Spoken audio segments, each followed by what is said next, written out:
Hello guys, आप सभी को राधे राधे। आज का टॉपिक है फ्यूचर इंडिफिनिटेंस। हम लोग आज फ्यूचर इंडिफिनिटेंस को बनाना सीखेंगे कि उसकी पहचान क्या है, उसे किस टाइप से बनाते हैं। चलिए स्टार्ट करते हैं। जैसे दे दिया उसकी पहचान, जिन वाक्यों के अंत में गा है, गी है, गे है आदि शब्द आते हैं तो उसे हम फ्यूचर इंडिफिनिटेंस बोलते हैं।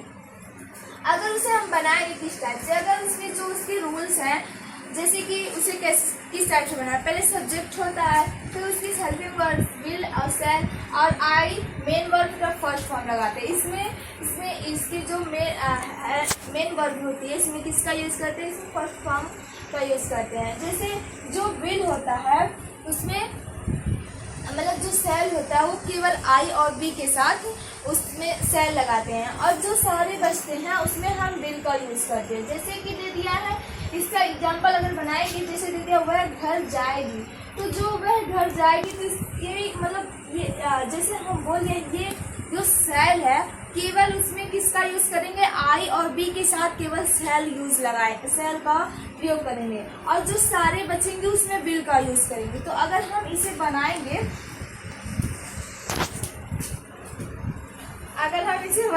तो जैसे इसको बनाए तो दे दिया है वह घर जाएगी, तो जैसे इसको जाएगी तो ये लड़की है तो इसके लिए क्या प्रयोग करेंगे, सी, और जो इसके बाद विल गो टू होम या हाउस। ठीक है। जैसे कि हम उसे पढ़ाएंगे, तो जैसे हम उसे पढ़ाएंगे तो जो बी है उसमें किसका यूज़ करेंगे, सेल का यूज़ करेंगे। उसी टाइप से अगर हम इसे बनाएंगे तो जैसे हो गया बी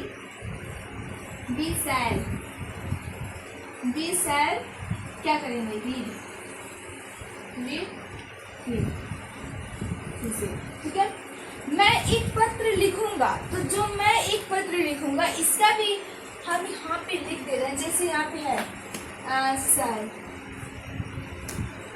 सेल का यूज में हम दो तरीके से आई और बी के साथ करेंगे। ठीक है। और दे दिया जैसे कि यहाँ पे विल का यूज हम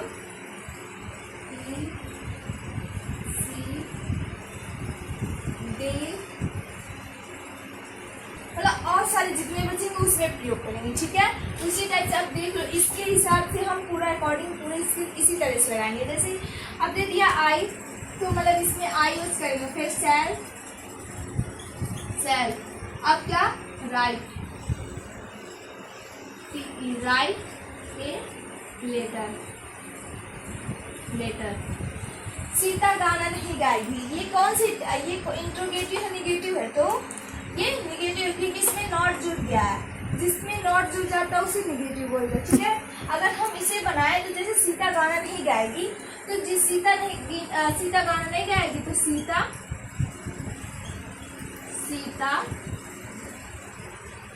विल नॉट सिंग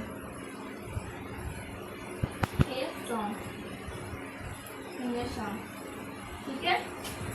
अब अगर हम इसको इंट्रोगेटिव बनाते हैं कि क्या मैं विद्यालय जाऊंगा, तो क्या मैं विद्यालय जाऊंगा तो आई है, आई के साथ हम सेल का प्रयोग करते हैं। अगर हम इसे बनाए तो जिसकी हेल्पिंग वर्ब उसे पहले लगाएंगे, इसके अब क्या होगा, सेल आई जाऊंगा तो गो टू स्कूल, ये प्रश्नवाचक चिन्ह। जैसे क्या वह खाना खाएगा, क्या वह खाना पकाएगा, तो जो वह पकाएगा आएगी। जैसे देखिए क्या वह खाना पकाएगी, तो जैसे ये यहाँ पे कौन सा क्या यूज करेंगे, क्योंकि ही है, ही के साथ विल, यहाँ पहले क्या लिखेंगे, विल सी। अब क्या है, पकाना का कुक, बनाना या पकाना क्या, फूड। ठीक है। इसी टाइप से, क्योंकि जब ये पता रहेगा, जैसे कि आई और बी के साथ सेल का यूज करते हैं, ही, सी, डैट, दिस, यू वी आई ये सब अगर रहेगा तो उसमें विल का यूज़ करेंगे।